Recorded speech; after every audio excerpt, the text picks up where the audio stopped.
Hey you, if you're a USMLE aspirant who is currently applying to the match season for 2026 or beyond and you're filling your ERAS residency application, in this video you will learn how to enter your personal information to maximize interviews. Let's get started. Let's start with the personal information. When we fill the personal information, you need to click edit account information, and here it will ask you for your first name, which I've already entered, and the last name. And if you want a suffix, you can enter that. I don't think that's very necessary. Middle name, if you have that, enter it. In terms of email, I would recommend using an email with your first name period in between your first name and last name, and then entering your last name for getting the email. This is along the lines of what the recommendations from many program directors are, so that they can immediately identify who you are by looking at your first name and last name. And also please make a separate email just for the purposes of the match application and the interviews, so you don't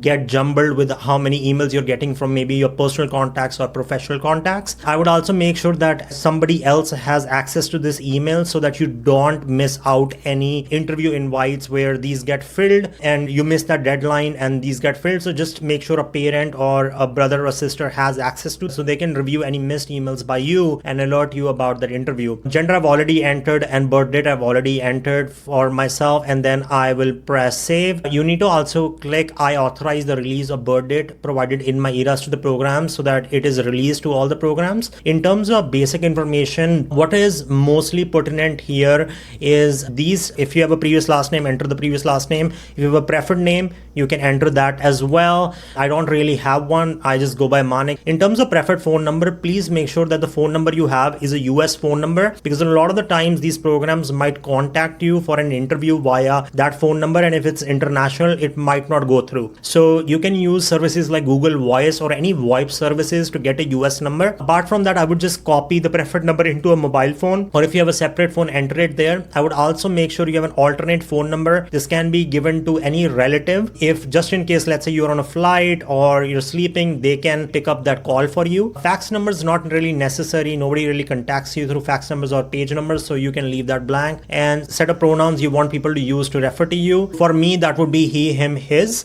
So in terms of your address, please make sure to mention your current mailing address, not past mailing address, current mailing address where you can receive all mail communications. Make sure that the country is again US. If you're based outside of the states, you can give it to a friend or any relative living in the US so they can collect mail for you. It's hard for programs to send international mail, so please don't put in your home country address, because that might look bad. But if you have no option, then you have to go with your home country address. Then they're going to ask you a question: is your permanent address the same as your current mailing address? Current mailing address is basically where you're living right now. Permanent address is where your home is. So if the answer is yes, pick that as the answer. If the answer is no, please enter your permanent address. For me, these two are same, so I'm going to just pick it as yes. Now let's cover work authorization. It's asking us a question: are you currently authorized to work in the US? If the answer is yes, this basically presumes that you have a green card, or you are a citizen, or you have another type of visa such that you will not need a visa sponsorship even as of now. And if this is the case, you would just basically select what status you are on right now